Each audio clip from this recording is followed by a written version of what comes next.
Hello friend, स्वागत है उसका बीके टू जेड में। और ये काफ़ी इंपॉर्टेंट क्वेश्चन है, खास करके साइंस में। जिनका परीक्षा कल साइंस का होगा, ये सब निश्चित रूप से क्वेश्चन आने का पूरा चांस है। आप लोग को सीरियसली लेना है और इस वीडियो को पहले अच्छा से एक बार सुन लेना है।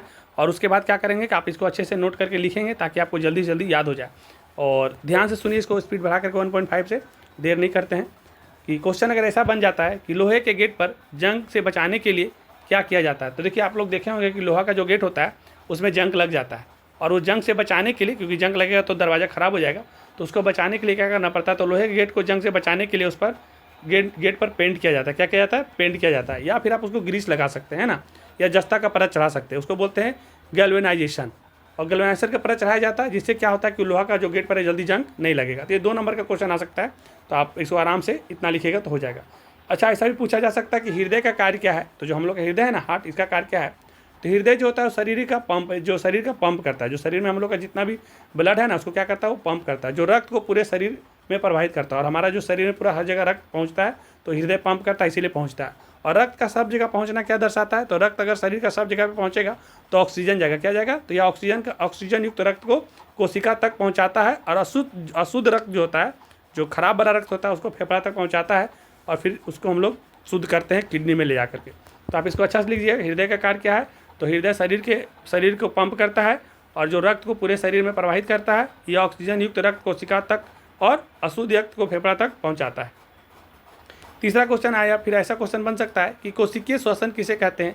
तो लिखिएगा कि जब कोशिकाएं ऑक्सीजन की उपस्थिति में या अनुपस्थिति में, मतलब जब कोशिकाएं ऑक्सीजन की उपस्थिति में या अनुपस्थिति में ग्लूकोज को तोड़कर ऊर्जा उत्पन्न करे या करती है, तो उसे कोशिकीय श्वसन कहते हैं।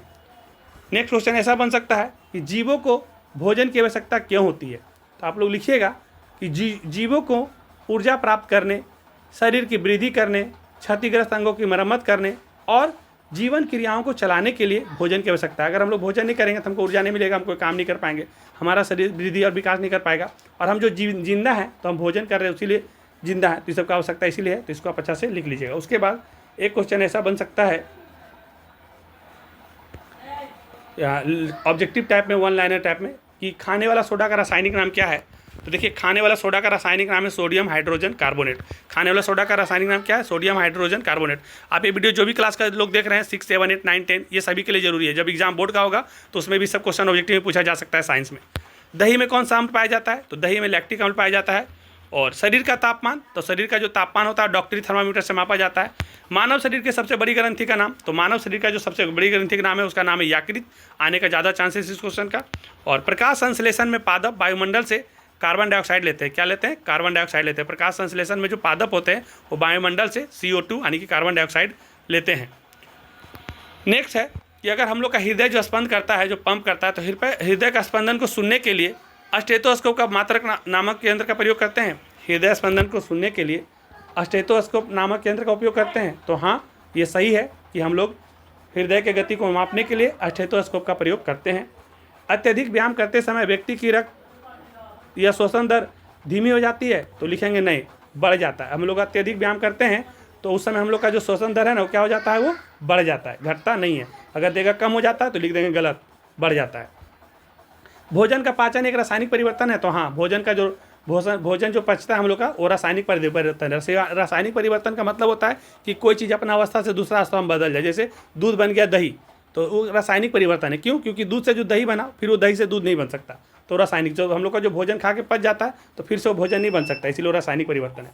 हल्दी एक प्राकृतिक सूचक है। तो हाँ, हल्दी एक प्राकृतिक सूचक है, इंडिकेटर का काम करता है। अगर हल्दी में हम लोग कुछ भी मिलाते हैं उसमें एसिड या बेस, तो उसका कलर चेंज हो जाता है। और धातु ऊष्मा के सुचालक है। और धातु क्या होता है? ऊष्मा का सुचालक। जैसे लोहा हो गया और तांबा हो गया।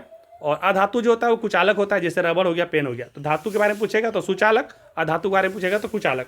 और बाकी ये जितना भी ऑब्जेक्टिव है वो सभी क्लास के लिए जरूरी है। आप लोग 6, 7, 8, 9, 10 जिसमें भी पढ़ रहे हैं, इसको अच्छा से सुन लीजिए और अपने नोटबुक में नोट करिए, क्योंकि बहुत इंपॉर्टेंट क्वेश्चन है, एग्जाम में बनेगा। और ठीक है, बाकी अच्छा लगेगा तो लाइक करिएगा। जो लोग नहीं देख पा रहे इस वीडियो को, उन सभी लोगों को भेजिए, ज़्यादा से ज़्यादा लोगों की। कल साइंस के परीक्षा में सब क्वेश्चन बनने का चांसेस पूरा है। धन्यवाद।